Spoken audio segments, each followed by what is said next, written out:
Hey, Pilar, welcome to the show. Thank you, Brittany. Thanks. Happy to have you here. Where are you calling in from today? Today I'm in Sri Lanka. I'm here for work with the team, but I'm usually located in Spain. Oh my goodness, Sri Lanka. Do you travel a lot internationally for Mass Holdings?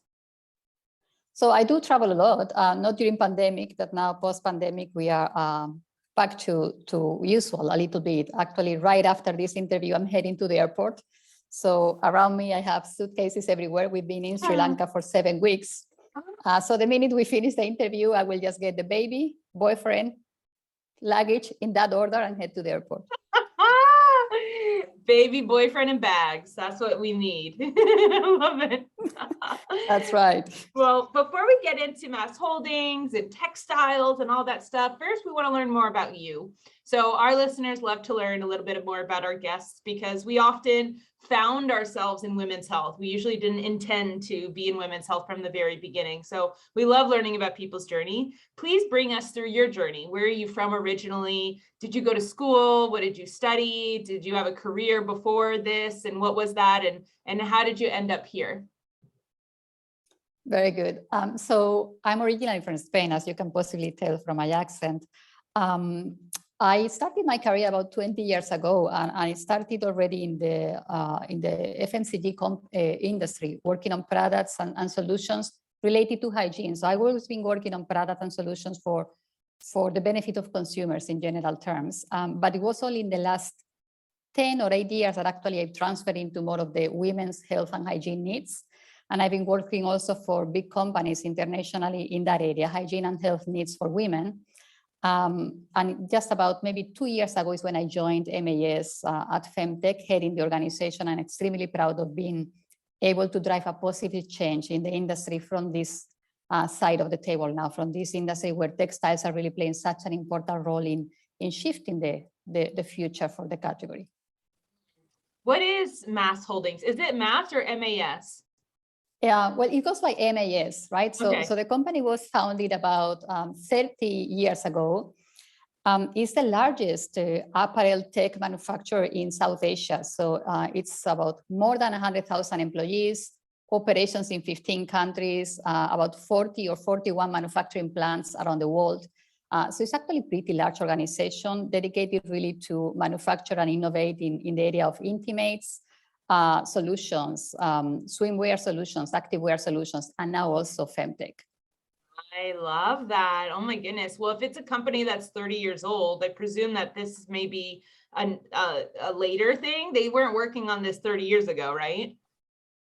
Absolutely. So we like to say we are 30 years young. And it was about 8 years ago or so that this company already got into FemTech at a time when the term FemTech didn't really exist yet, right? So about 8 years ago, MAS started to think about what could be, a solution to really replace some of those sanitary pads and tampons that today are disposables and they may not be the best for the planet or even for women ultimately. So we engaged with a company and we partnered with them to really change the category, to really transition from disposable industries or disposable products into reusable products. That journey started 8 years ago. Since then, at FemTech, actually, we've evolved from just having products dedicated for periods or incontinence to also having products now for maternity, postpartum, and even menopause. So quite a lot happening in such a short period of time. So exciting. What are some of the major FemTech companies that y'all have partnered with? So in terms of tech companies, actually, we partner with many other textile companies in FemTech. We are in the industry of apparel solutions for women's health and hygiene needs. For that, we really want to make sure that our products look good, that they make you feel normal like any other day, just wearing your underwear, just wearing your normal clothes. However, with a strong functionality, those clothes are meant to do something that is functional, right? Are meant to absorb blood or absorb urine or absorb sweat or absorb maybe breast milk leaks. So in that sense, we actually partner with many other companies. I can't give you some of the names due to confidentiality agreements, but possibly you might be aware of some of the also companies, brands with whom we commercialize our products globally. And does MAS have like patents around these things, and that's why companies would come to you rather than creating their own? We have a lot of early stage startups that listen to the show. We also have a lot of aspiring entrepreneurs, people with cooking up ideas. If they wanted to make something that was a textile, something that you would wear, would they have to come to MAS to partner and work on it, or could they do it on their own? And what would that difference look like? So there is not like a one way only, right? Of course, we do have patents. So yes, can you still hear me?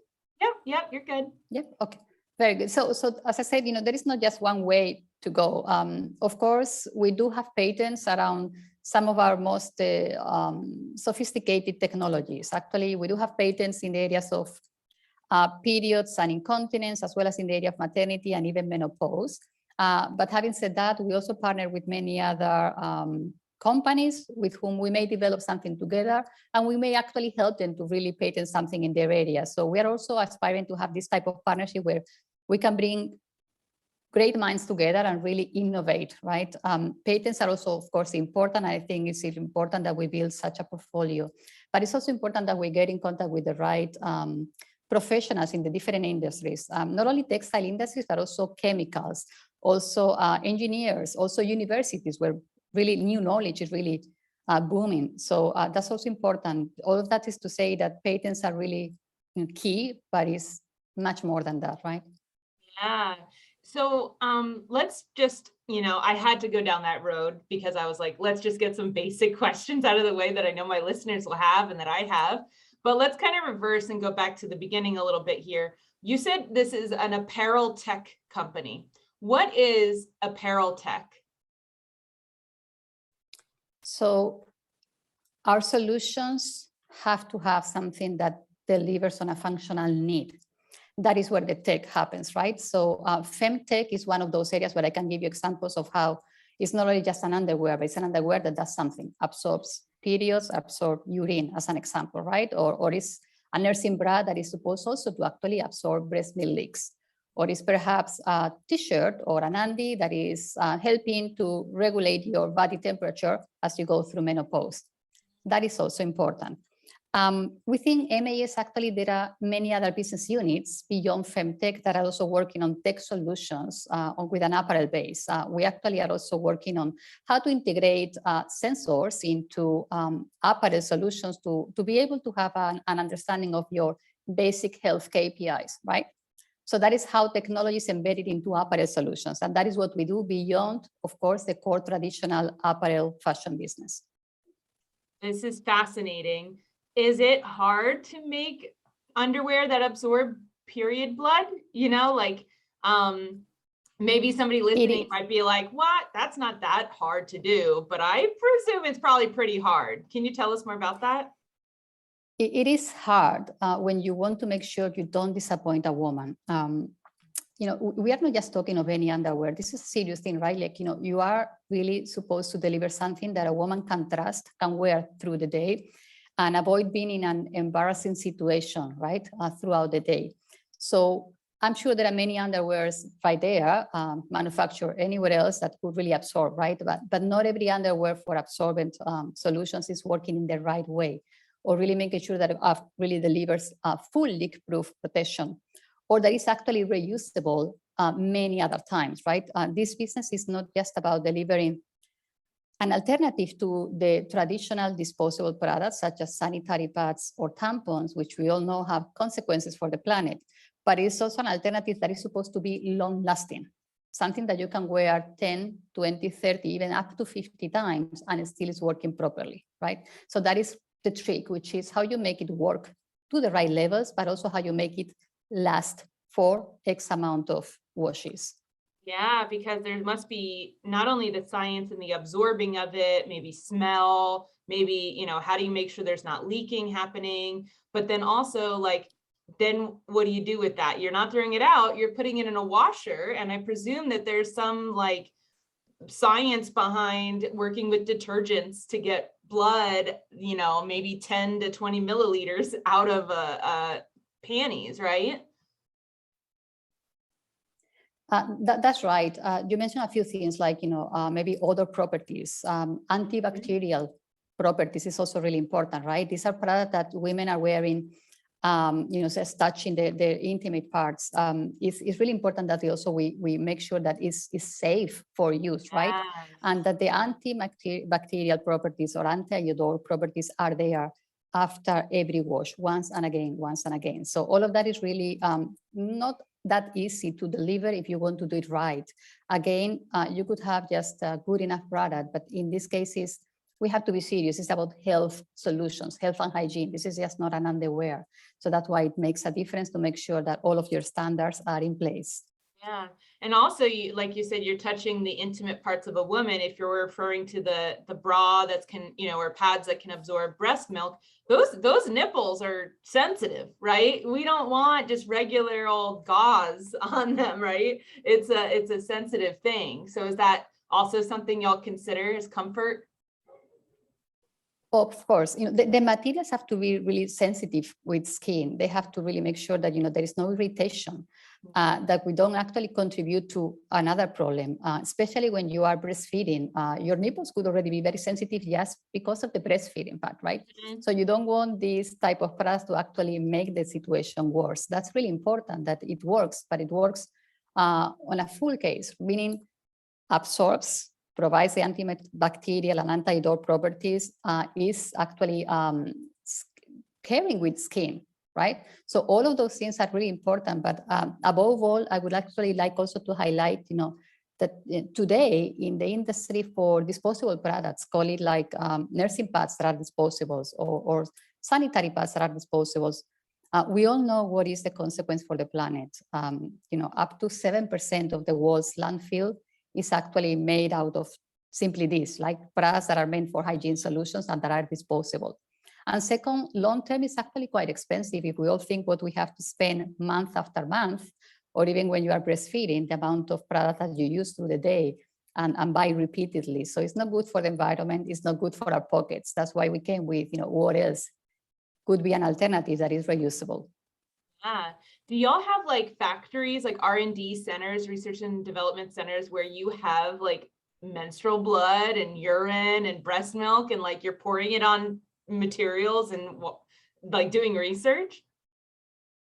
So we do have formulas that are simulating as much as possible those bodily fluids, right? Okay. Yeah. So it's important within a lab environment is to really replicate those fluids to the best of our possibilities. Okay. It's totally different to deal with blood and the viscosity of that as opposed to urine and the viscosity of that, right? Yeah. So you couldn't say this product works equally well for one thing or the other. You actually have to make sure that the product is defined for what it is. So we do have, yes, as you said, R&D centers where we really replicate as much as possible how this would happen in real life.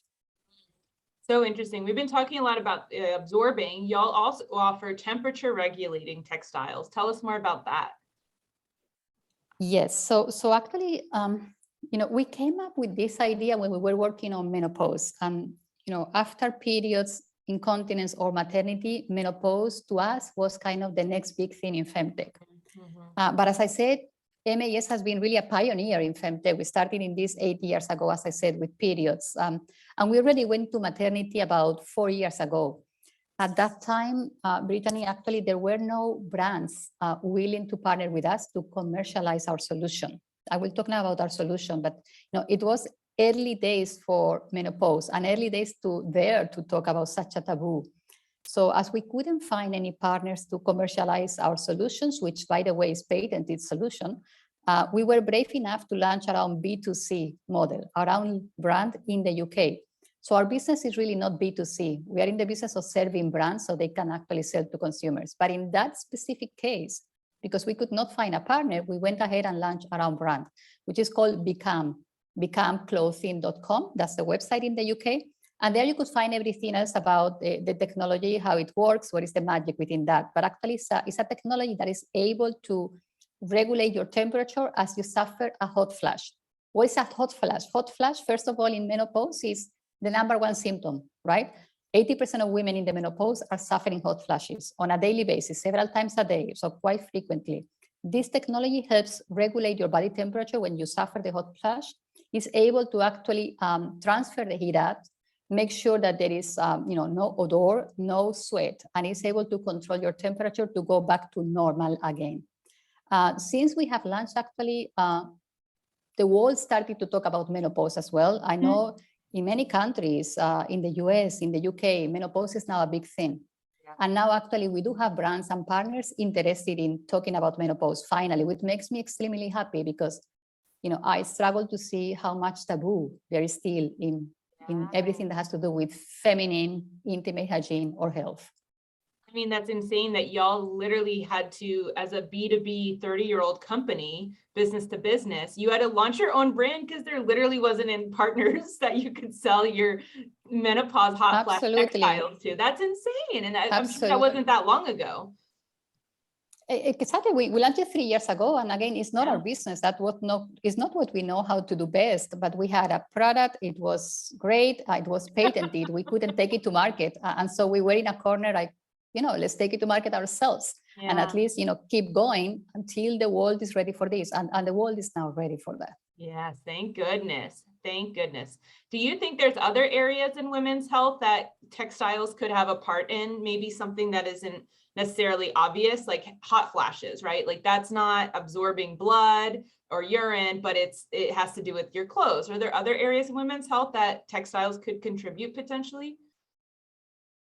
Yeah, absolutely. Like, even, if you think of mastectomy, like, unfortunately, 1 in every 8 women or so, and this is kind of a global statistic, will develop breast cancer, will suffer breast cancer, and many will have to go and go through the drama of a surgery, right? So if you think of the post-surgery and the mastectomy process, what could we do as an apparel tech company to come up with the right medical bras to help healing, to help during the healing process? And what can we do actually to make that step better? That is also an area where at the moment there is not much innovation. We are working on some of the areas beyond where we are present today. So beyond periods, incontinence, maternity, menopause, which are kind of the given. There are many other areas. Mastectomy is to name one, but sexual health is another one, right? Like how could those textiles address some of those situations? And even if you think a little bit more beyond that, if you try to take today an absorbent underwear. So today we are manufacturing reusable absorbent underwear for periods. Many others are doing the same, but that is still kind of providing the basics for hygiene. Now, what if we could elevate from hygiene to health and incorporating those type of underwears and sensors to actually have a basic reading on your health status, right? What are the different levels on your health KPIs based on what we can conclude on that blood analysis or urine analysis. So that's a possibility. And there are so many other areas that we can actually develop to elevate the category from simple hygiene solutions that were meant to replace tampons or sanitary pads into much more elevated.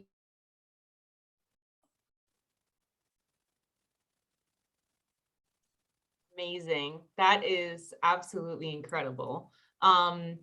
You've got me thinking about all these things. Like, what if we had like period panties that also had heating, for cramps? Or what if, these, just thinking about why would a woman use these over tampons or pads? And I'm even thinking about different bodied people, a woman who maybe isn't able to physically go up into her vagina to pull out a Diva cup or a tampon. Maybe it would be more accessible for her to use these absorbent underwear. Hello? Yes, I can hear you now. Perfect. Sorry. Yeah. I'll just write down this time. We'll drop the pause. I don't know whose internet it is, but we're doing great. We're going to keep going. So I hear you saying about, what about period cramps? I love the fact that you say that. You know what, Brittany, it's like period pain is another thing that, we've been just told to just deal with it. Take some painkillers, some of them with side effects, and kind of that's a lot, right? That's what it is available as the only solution. But as you said, 80% of women will suffer some level of period pain. Some of them actually very heavy period pain, right? Like even endometriosis, like extremely painful. So to your point, actually, there are already innovations, ideas around those terms, which is how could we incorporate a heating solution that could, according to what the women will need, different levels of heating temperature to manage the pain. So that's actually possible, and it's something that we are working on. Wow. This is, you're talking about diagnosing even potentially, like, you're collecting human blood, like, or urine, which is often what doctors use to run a diagnostic test. So is there, is MAS looking to expand more into the life sciences? Or are you looking for more partners to do that externally? Uh-oh. Hey, Sophie, are you freezing too? I'm not, I'm seeing her freeze, but I'm not seeing you freeze. Yeah. That's what makes me think it might be her internet instead of mine. Yeah. I'm not getting any freezing on your end. Oof. Okay. Maybe she'll join again in a second. She'll join again. Yeah. And I can edit out this, but I just wanted to know if it was your side. I think it's probably on her end. But this is so fun. Yeah, this is great. Good question, actually. She said she didn't mention thanks. Am I allowed to ask about thanks? See, in all the documents she gave us, we were allowed to pitch with that. So I would be, I guess when we can ask when she rejoins, because she gave us permission to, so I would be surprised if you weren't allowed to. But yeah, of course we can ask again. I'm just gonna reach out real quick. Oh, there we go. There she goes. Or I can ask her quick, actually. Sorry. Pilar, I have a quick question. Are we allowed to talk about thanks? Because in the pitching, they gave us permission to, so it's okay to talk about that partnership? Yes. Okay, great. All right, I will hop back off. It's going great, guys. This is awesome. I'm sorry about that. There's power cuts in Sri Lanka these days, so it's a little bit of a complicated situation here.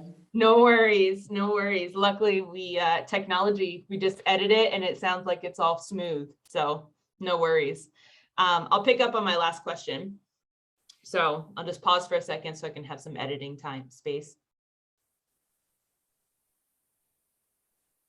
You were mentioning diagnostics involved in these textiles. That is heavy life science R&D. Does MAS want to do that internally, or are y'all partnering with other life science companies? We are very open to open innovation, let me tell you this way. So actually, we are very open to partnering with others that may be already looking into that, and that's the way we like to go. It's important that we bring solutions faster to the market. So for that, we really open our boundaries and want to partner with others that maybe already be more advanced in some areas, perhaps not in textile, but perhaps they are in sensors. And then how do we bring the best of both worlds? Exactly. Oh, I love that. One of the biggest brands that you work with is Thanks. So can you tell us a little bit of the history of that? What is Thanks? And then did they approach you? Did you approach them? Tell us a little bit about that journey. So I'll tell you a little bit of what I can share. Actually, the journey with Things started in 2014. So a few years back, right, when it was just an idea, a concept, and they came to MAS also to understand, what could be the opportunity to collaborate. MAS actually was brave enough to think of why not. We could contribute as an expert in apparel solutions to a better world for hygiene solutions for women, and really contribute to more sustainable products, better for women, more economic in the long term, right? So that's where the story began in 2014. Since then, actually, both MAS and Things have actually had a big success, primarily in the US, that's where the whole story was born, right? And Things has been that brave brand that has really broken taboos and has really shifted the category from what it used to be a very traditional marketplace of sanitary pads and disposable products into something completely different. So not only the marketing, the language, the type of product was a revolution, that I feel many others are now following. So we are very proud to have contributed to the success of things in this industry as the real pioneers of absorbent underwear. So cool. You know, you actually mentioned something really interesting, but that it was predominantly in the United States with things. Can you actually give us a little bit of a global overview of other countries? Are they like way ahead of us in terms of period underwear? Are they less than the United States? What's the different international appetite for absorbent panties? So at the moment, this is a bigger industry in the US and Australia. I think as a very advanced markets where sustainability perhaps is really top of mind in consumers' minds, right? That to say is not only there, then obviously the world is now really global, right? And the trends really travel very fast. So you could now see period panties or incontinence panties all around Europe. You can start seeing that, a bit of that in Latin America or Asia, even in Africa, at a different scale, with different kind of quality in the materials and the type of products. But certainly this is a trend now that is global, although very clearly US and Australia continue to be at the head of it and really being pioneers in this industry. Wow, that is fascinating. Do you think that the price point and messaging around period underwear is accessible to all women, like including women who may not have a lot of expendable income, or women of color? Do these textiles speak to them, or do you think that we're still working on infiltrating the market with a brand new product, right? Because there's something to be said about this is totally new. Women have never done this before, where they had advanced underwear, doing this for them. So, there's a certain amount of understanding that if it's a small subsection of the market for right now, but what do you think about, is this accessible to women of color, women of all different economic statuses? Is it accessible to people identify as a man, but have a vagina and a menstrual cycle? Tell us more about that. So I love this question. And you put it both from kind of, accessible from a price point, as well as you said now, I think also relevant for everyone, right? So to that point, actually, any gender and any, sexual condition, I think this is kind of an interesting product for them. We're not talking here of men specifically, but actually let's also not forget that men also suffer incontinence, right? So urinary incontinence is not just a drama for women. It might be a little bit more for women. 1 in every 4 women will have urinary incontinence, but still it's also important for men. But to your point, no, today, actually, I would be very brutally honest on this. There are not good enough solutions available at all price points. And that is exactly what we're trying to correct right now. Where all this started was in the US, in Australia, where there is a certain level of or possibilities for out-of-pocket spend. And the market started at a relatively mid to high level price as sophisticated product meant to actually replace some of these disposable products. Actually, even at that high price and the high price where it all started years ago, if you make the math and if you calculate for yourself as a woman how much you spend every month buying your tampons, X amount of tampons every month after year, right? For quite many years, actually you are spending much more money in disposables than what you would ever spend in reusables, even if you do it on an annual comparison. So even at a premium price, the reusable products are still more affordable long-term than disposables. However, that first purchase, the first out-of-pocket is still relatively high. So we are working hard on doing the adaptations of those innovations to deliver the good, better, and the best products in the category. So making sure that it's accessible to everyone, right? So no matter what is kind of your kind of affordability level, you should be able to have access to this, especially if you are in Latin America, if you are in Africa, if you are in some of the Asia countries, you should totally have the right to access the same type of products. And that's what we're working now hard in, which how do we bring similar functionality with lower cost materials that can deliver exactly the same? So making sure that technologies can be available globally. Yes. What is the market value of period underwear? So I'm going to tell you first, Brittany, what is the market value in terms of retail sales of the disposable products today, just so you can make you can have an understanding of what is the possibility for reusables Yeah. and why this is better for actually the environment and out of pocket as well. Today, if we just put together tampons and sanitary pads, daily liners, products that are really disposables, that index is about 25 billions US dollars, 25 billions, right? Let's imagine that a part of that is going to convert to reusables, right? And a part of that is already moving into reusables. So if you just simply calculate, 10%, 20%, 30% will move to reusables eventually, that is a significant value, right? So we are really estimating just for period underwear, the industry to become a 1 billion in retail sales really in the next couple of years. So it's really growing fast, but the potential is huge if you simply take into account what is the size of the current industry that is really based on disposable products. Do you think because of the sustainability point of this whole thing that you have more traction with younger women who are, just starting their periods and want sustainable solutions versus women maybe in their late 30s who've been using pads their whole life and tampons? It is one of the reasons, but it's also that it's easier to drive a behavior change and a habit when you are younger, right? So younger women are more willing to try new things in all senses, right?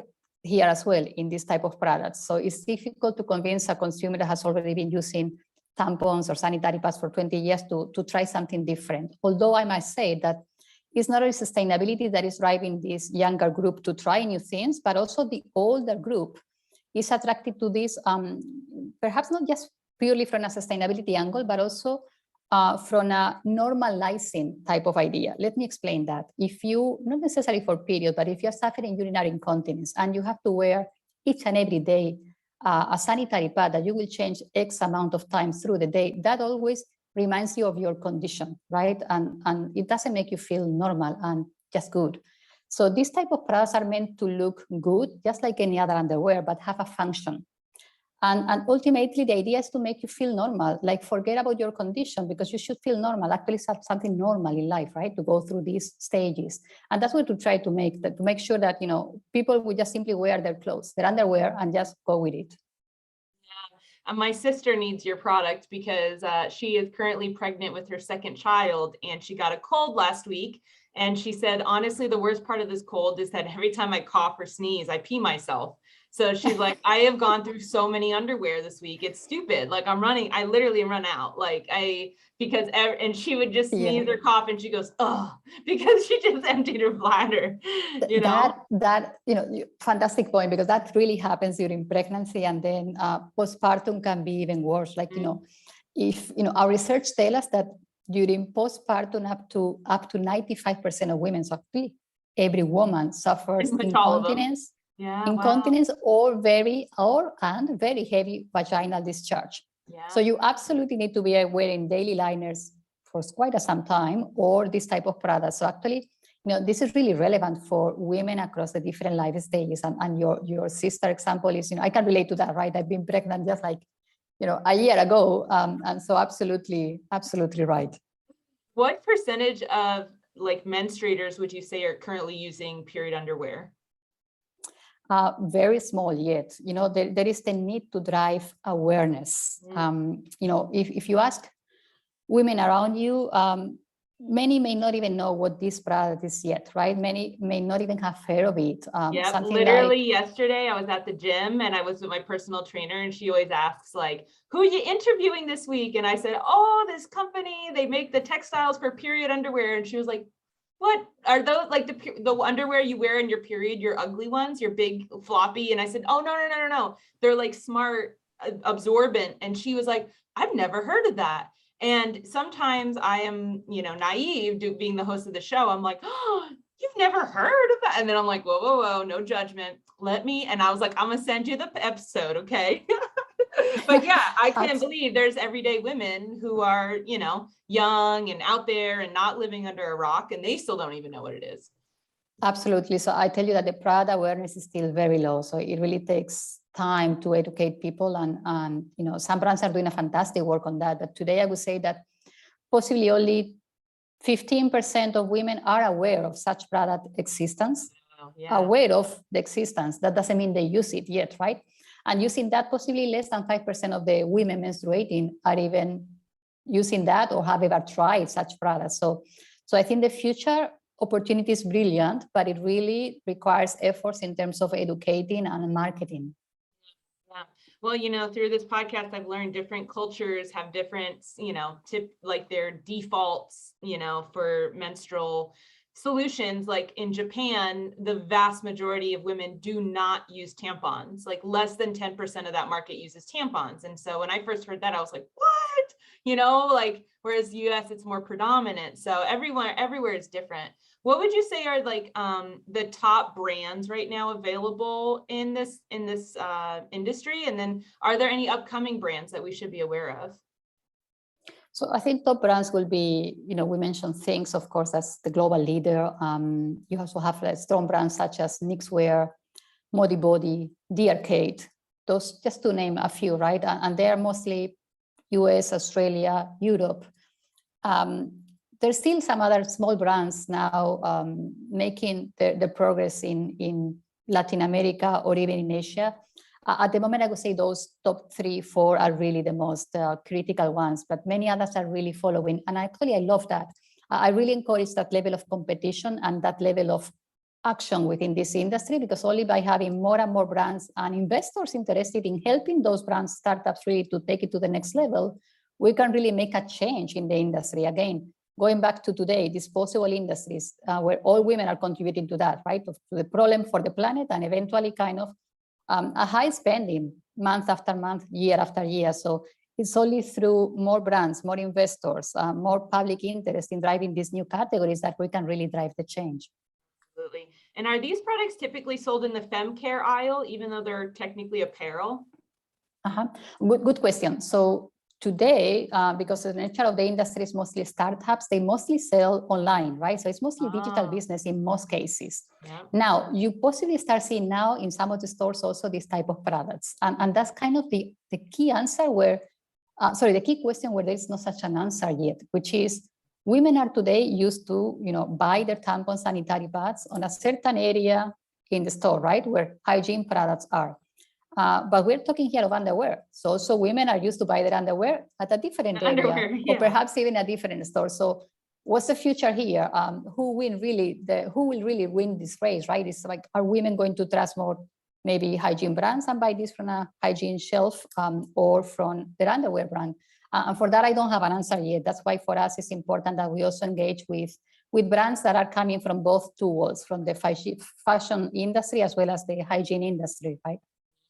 Yeah, it's a store placement. I had no idea how much controversy and innovation can happen in store placement, whether you're talking about replacing the word feminine hygiene to, menstrual care, or whether you are, the new thing now is selling sex tech products in the beauty section, with makeup. So like, apparently that's working out really well, but like, who would have thought dildos with your blushes was like the right place to put it? It might be or not the right place, but certainly it's the way to fight the taboos and kind of make an impact, right? And I think that's really critical, which is if we want to start talking about these things, femtech or even sexual health, is first of all, how do we break those taboos? And it's by doing such things as really kind of, shocking people's mind by putting this at the place where you wouldn't expect it. Yes. Well, I have a few more questions quickly about MAS. I've noticed that y'all are partnered with Planned Parenthood and the UN. Can you tell us a little bit more about your partnerships? Yeah, so certainly we are partnering with the UN and we take very seriously our sustainability efforts. So we have our internal program that is called Plan for Change, where we put the focus on products, on people and the planet. So if I were to talk about that, people, first of all, is also about how do we contribute to the global UN targets about sustainability and improving people's lives. So we are starting with internally our workforce, right? We have more than 100,000 employees, of which 70% or more are female. So what can we do to improve their lives as they really work for MAS? So for that, we have very specific programs that are running for the past 20 years. We have an internal program called Women Go Beyond that is really about supporting our female workforce, their families and their communities. So these women feel proud about working at MAS. Then second, for products, I think example of FemTech is all about that, right? Which is we're really in this game to make something better for the environment and for women.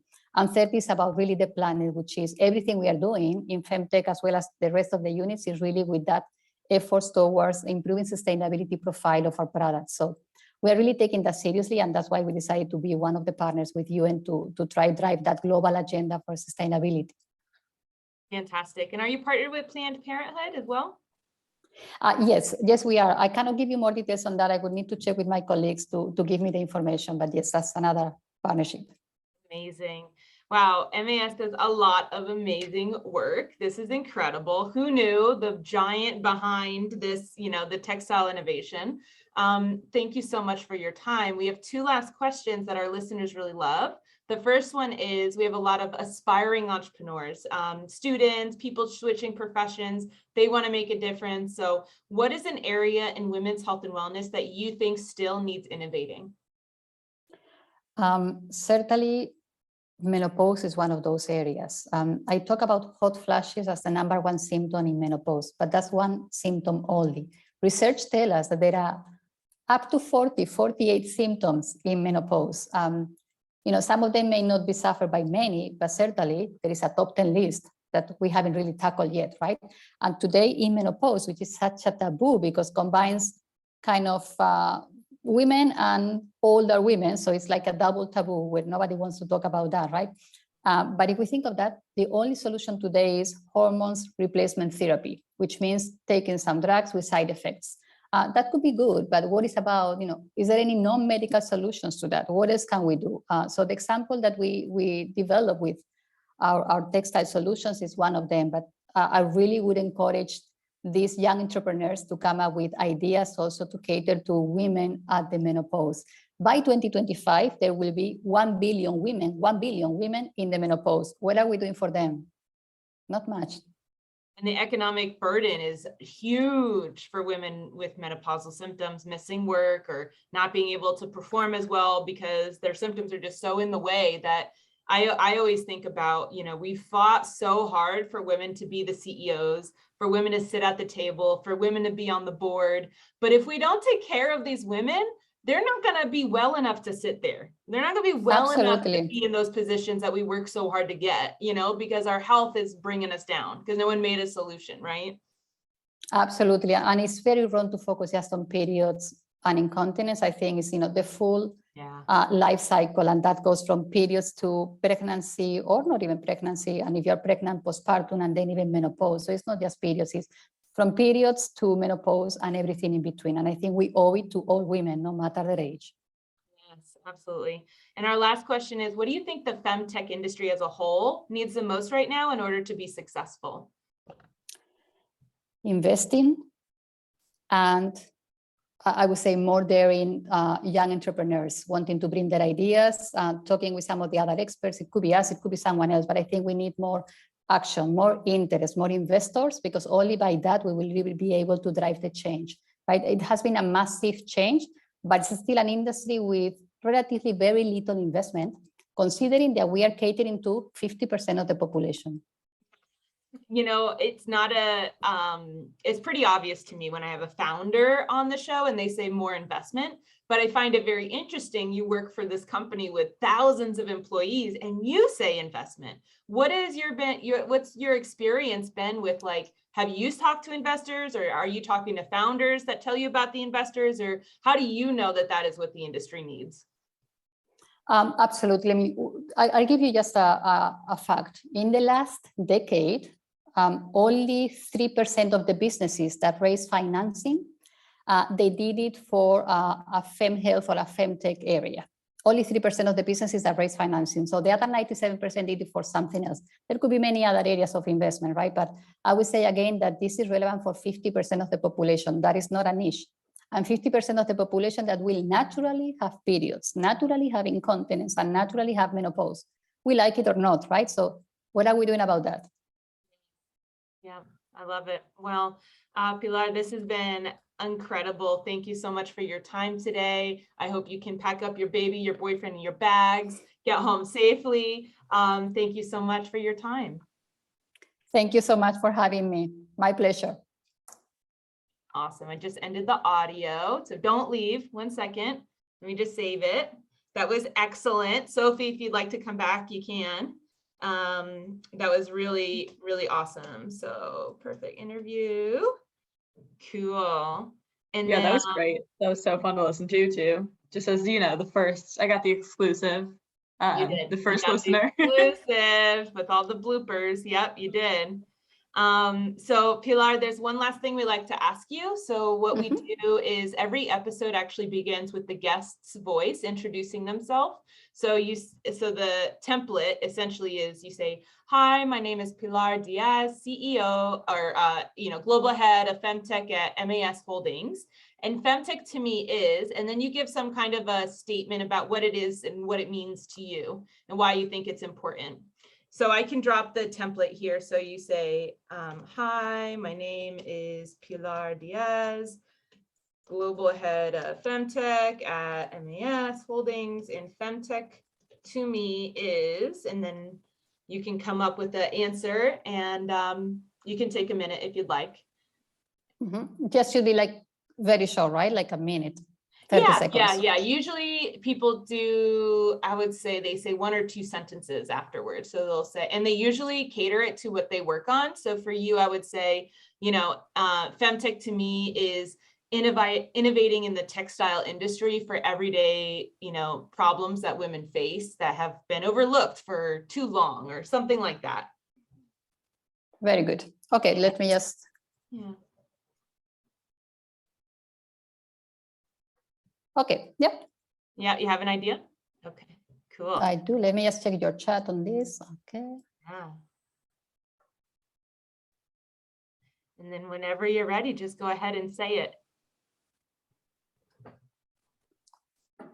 Hello, my name is Pilar Diaz. I'm the head of FemTech at MAS, and FemTech for me is the opportunity to change the world for better for women.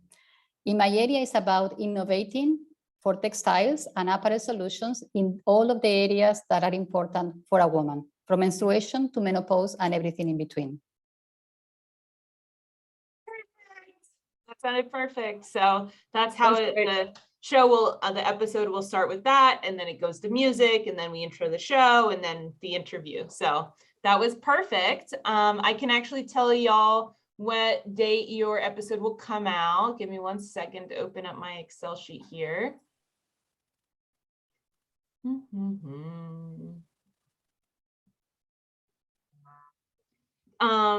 By the way, Pilar, do you want introductions to founders who are making something in the textile world? Because I meet with founders every single day. And so. Absolutely. Yeah, that would be fantastic if you just kind of, put us in contact. That could be good. I have the full team, technical team working on textiles that are really looking for options for partners, discovering new materials, opportunities. So that would be great. Cool. And what about companies that are working on diagnostics using menstrual blood? I like that idea. Actually, we're already exploring some of those areas in terms of sensors and understanding how that could have kind of a good reading out of blood and urine. But please just send some names my way, because certainly we'd like to look into that. Okay. So your episode is going to air on June 6th. Okay, very good. Yeah, June 6th. So I'll email you on that day and say, "Hey, your episode's live. Here's the links. Share it. We'll share it." And yeah. Thank you so much for having me. My pleasure. Yeah, no, literally, thank you. in the next 10 minutes, I go to the airport. Oh yeah. Okay. You gotta hurry then. Okay. Got it. No. Like baby and boyfriend are in a room just waiting for me, and then the taxi will be here. Does MAS do marketing? Do you all ever do marketing? Yes, we do, but we do very subtle marketing, because it's literally a B2B approach, right? So we usually have few brands, partners in the scope, and then we go and target them directly. So we are not that open in terms of market, as that's the difference between a B2B or a B2C. Yeah. But why did you ask? Like, I'm asking because for the FemTech Focus Podcast, we have about 50,000 listeners in 110 countries, and majority US, followed by the UK and Europe, and then Japan and Australia, actually. But most of our listeners, at least half of them, work in women's health in some capacity. And so I thought it could potentially be interesting for an advertisement on our show, because our listeners are innovators in women's health, and maybe making an ad that says, like, if you want to innovate in textiles, the best partner is MAS Holdings, and like, you know, I don't know what the ad would say, but I just thought, I don't know how you reach your other businesses that you work with. Okay, no, but that's a good thing. Would you mind to send me a note on that? I can. Yeah, I'll send you our corporate partnerships deck. Yeah, totally. Cool. That's really good. Yeah. So it was my pleasure today. Sorry for the power cuts, but as I said, this week in Sri Lanka is terrible. There's power cuts everywhere. Why are they doing that? So they do have right now a shortage on fuel, right? Like they don't really have petrol, and then they need that to, I guess, get the electricity stations up and running. So one thing is leading to the other, and then everything is just a little bit complicated right now. So actually they are fire. Oh my God. Yeah, they actually have 10 hours of power cut every day planned, plus then unplanned, like it happened during our call, right? Wow. Okay, well, I hope you get home safe. That's crazy. And I'm going to be grateful for my electricity over here. Thank you both so much. And we'll be in touch when your episode is live. Thank you. Thanks, guys. Take care. That was amazing. Bye. Thank you. Thank you, Sophia.